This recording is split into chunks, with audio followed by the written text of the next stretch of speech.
In the world of Formula One, every race brings new excitement, drama, and controversy. But it's not just the cars on track that make headlines, it's also the decisions that happen off the track that can stir up a storm. Today, we're going to dive into one such decision that has sent shockwaves through the motorsport community. A penalty verdict issued by the stewards and the latest revelation from one of Formula One's biggest stars, Lewis Hamilton, following a tense qualifying session at the Japanese Grand Prix. Now, if you're a fan of Formula One, you know that qualifying is a crucial part of the race weekend. It sets the stage for the grid positions and in many cases determines who will be in contention for points come race day. It's the moment where drivers and teams give it their all, pushing the limits of both man and machine. But what happens when the unexpected strikes? What happens when one driver's push lap is jeopardized by another driver's mistake, leading to an investigation, a penalty, and some tough revelations? That's exactly what happened during the qualifying session for the Japanese Grand Prix, as Carlos Sainz found himself in hot water following an incident involving Lewis Hamilton. Let's break it down. During the qualifying session, Hamilton was pushing hard on his outlap, trying to set a fast time when he encountered an unexpected situation. As Hamilton approached turn 1, he found himself closing in rapidly on a much slower Carlos Sainz. The issue? Sainz was on an in-lap, preparing to cool down after his own flying lap, but Hamilton was on a push lap, looking to get the most out of his car. The result? Hamilton was forced to take evasive action to avoid a high-speed collision. In fact, it was so close that had Hamilton not reacted in the way he did, he would have gone into the back of Sainz at high speed. This was a tense moment. In Formula One, the difference between a fraction of a second and a crash can be huge. The slightest mistake can result in catastrophic consequences. Thankfully, Hamilton's quick thinking prevented disaster. However, the matter didn't end there. Hamilton's frustration was palpable, and he voiced his annoyance over the radio. It was clear that this incident had disrupted his lap, and as a result, he had to abort his push lap entirely. It was a risky situation, one that could have put his position in the grid at jeopardy. But Hamilton wasn't the only one affected. The matter was immediately referred to the stewards for investigation after the qualifying session ended. The question was raised: who was at fault, and should there be any consequences for the actions on track? After the investigation, the stewards concluded that Sainz would receive a penalty for the incident.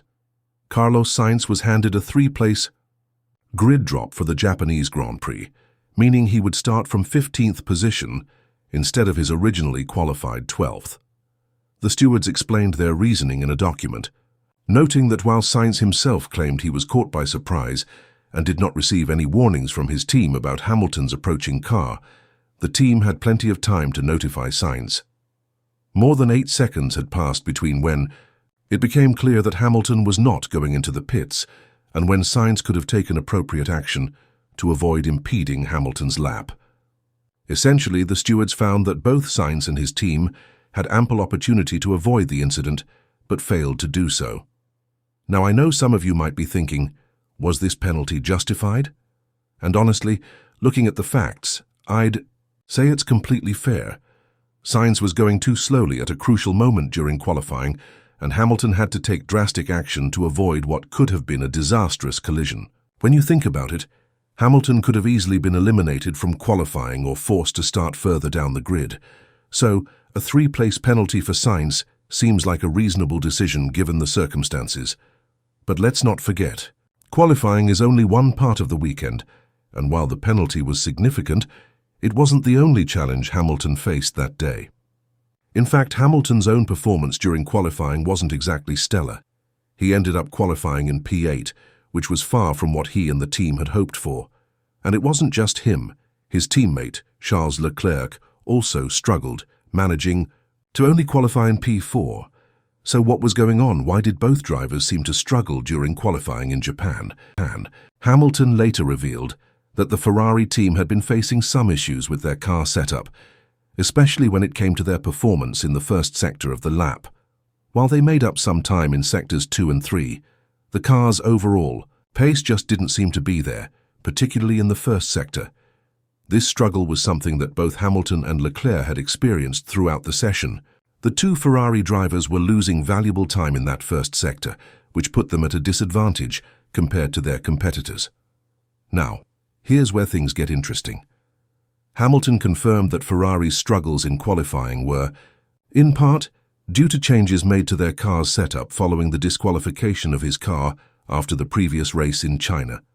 In that race, Hamilton had been disqualified because his car was found to have excessive skid block wear, which led to questions about the ride height of Ferrari's SF25 car. Hamilton confirmed that the team had been forced to raise the car's ride height in Japan as a result of this issue. Raising the ride height of the car, while necessary to meet regulations, comes at a cost. It reduces downforce, which in turn affects the car's overall performance. Now, if you're wondering why downforce is so important in Formula One, let me explain. Downforce is the force that pushes the car down toward the track, which helps to increase tire grip and stability. In essence, more downforce means better handling and more speed through corners. However, the trade-off is that more downforce can also increase drag, which slows the car down on the straights. In a perfect world, every team wants to find the ideal balance of downforce and drag for each track, but if a team is forced to raise the car's ride height, like Ferrari was after Hamilton's disqualification, they lose downforce, which negatively impacts their performance. Hamilton went on to explain that while Ferrari had no choice but to raise the car's ride height, this decision created a knock-on effect that affected their performance in Japan. "We are running higher than we'd like to be," Hamilton said, "but I don't know if everyone else was in the same boat." In that respect, particularly obviously after the last race. In other words, Ferrari had to make a compromise that hurt their performance in Japan. Hamilton's own car wasn't performing at its best, and while they had hoped for better results, the overall pace just wasn't there. It's not uncommon for teams to face setbacks like this. In Formula One, every race weekend is a new challenge, and sometimes decisions made in one race can have a ripple effect that carries over into the next. For Ferrari, the fallout from the Chinese Grand Prix had a significant impact on their performance in Japan. But it's not just Ferrari who faces challenges like this. Every team in the paddock has to deal with their own unique set of circumstances. Let's turn our attention back to Hamilton for a moment. After qualifying, he acknowledged that his performance wasn't up to his usual standards. "I had a lot of understeer, and I couldn't dial it out throughout qualifying," Hamilton explained. For those of you who may not be familiar with the term, understeer refers to when a car's front tires lose grip during a corner, causing the car to slide wide. This can be a frustrating issue for a driver, especially in a high-pressure situation like qualifying, where every tenth of a second counts.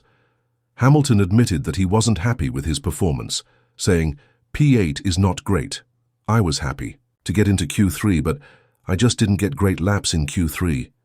It's clear that Hamilton was disappointed with how things played out. He's a competitor, and he's used to being at the front of the grid, so qualifying in P8 was a tough pill to swallow.